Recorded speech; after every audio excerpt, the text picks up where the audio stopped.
하나님의 말씀은 열왕기하 4장 18절에서 25절 말씀입니다.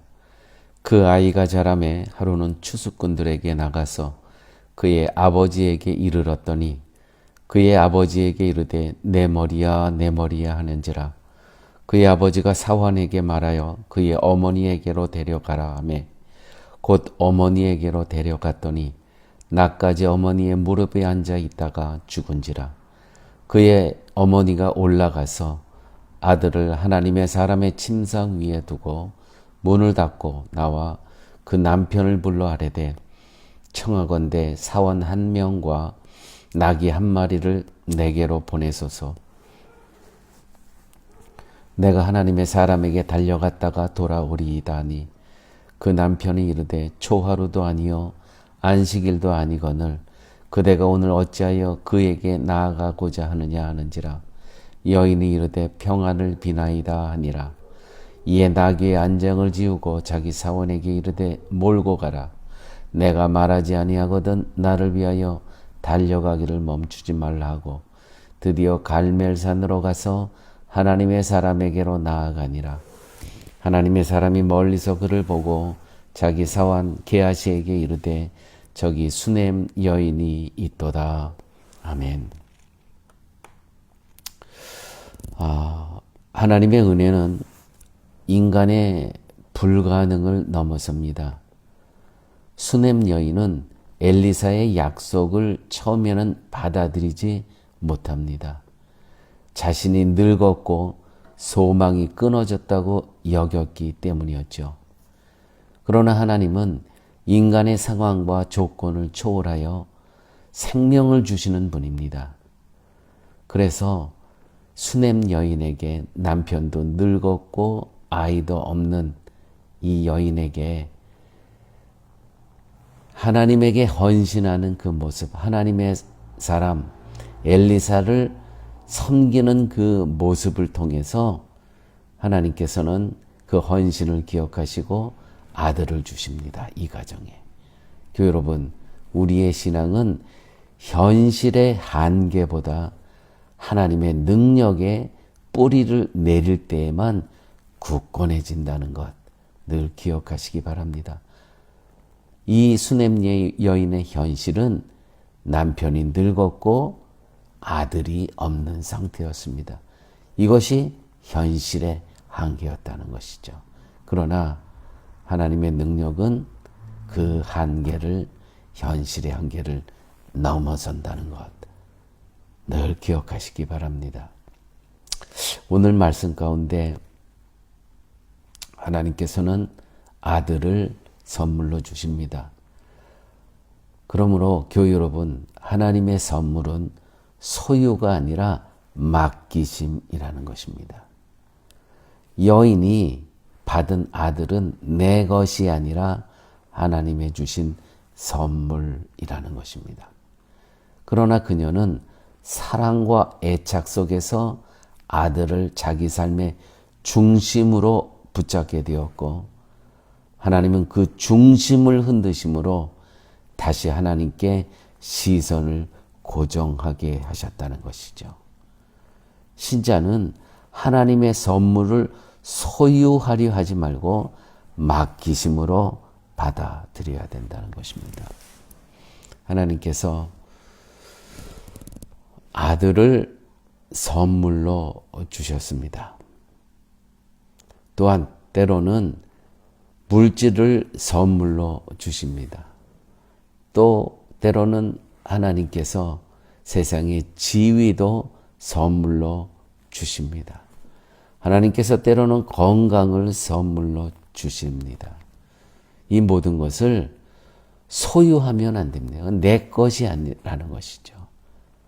내 것이 아니고 이것을 이것을 하나님께 다시 돌려드려야 된다는 것이죠. 이 모든 것들이.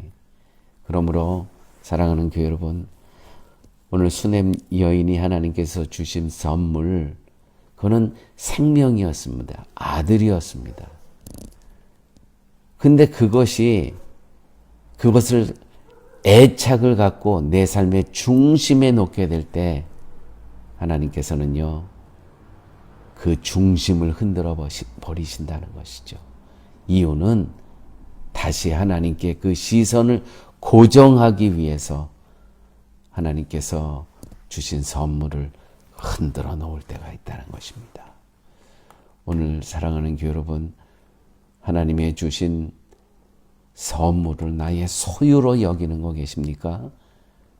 빨리 이 선물을 하나님 쓰시기 좋은 그러한 도구로 다시 하나님께 드려야 된다는 것 기억하시기 바랍니다. 믿음의 시험은요, 가장 귀한 것을 통해 다가옵니다. 수냄 여인의 아들을 얻은 기쁨은 갑작스러운 죽음으로 철저히 시험대에 올려졌다는 것이죠.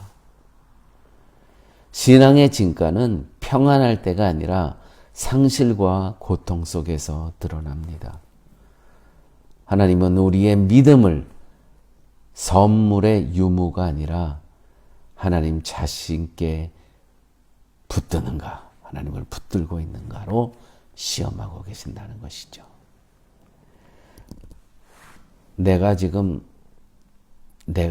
나에게 가장 귀한 것은 어떤 것입니까?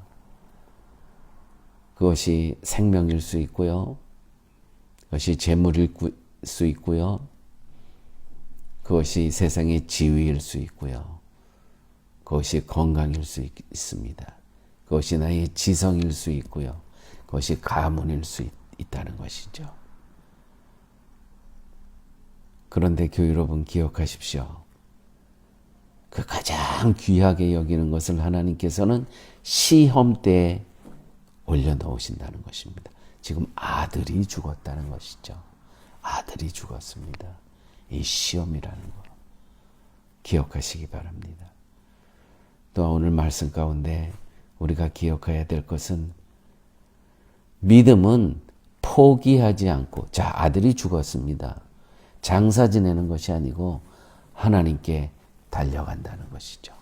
오늘 본문에 보니까 하나님의 사람이라는 표현이 4번 나옵니다. 그 하나님의 사람으로 달려가고 있습니다.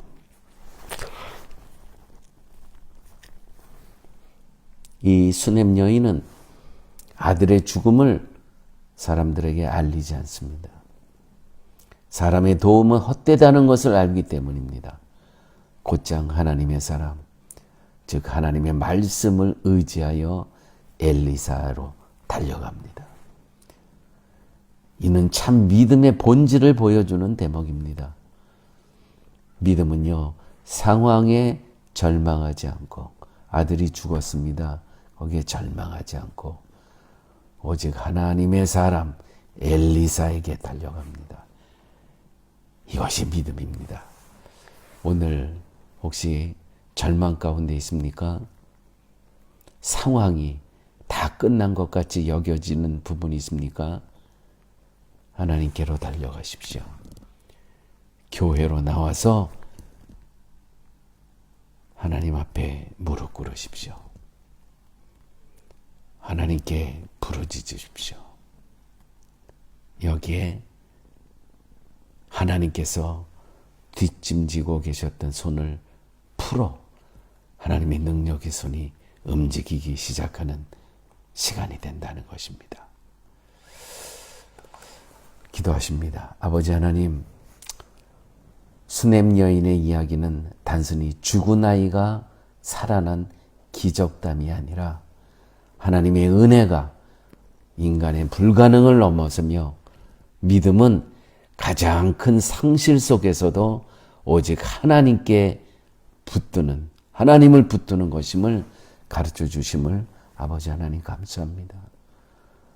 오늘 절망적인 앞이 하나도 안 보이는 상황을 접한 성도 혹 계십니까? 절망하지 말고 하나님 앞으로 다가갈 수 있는 그러한 믿음을 허락하여 주시옵소서. 모든 말씀 예수님 이름으로 기도드렸습니다. 아멘.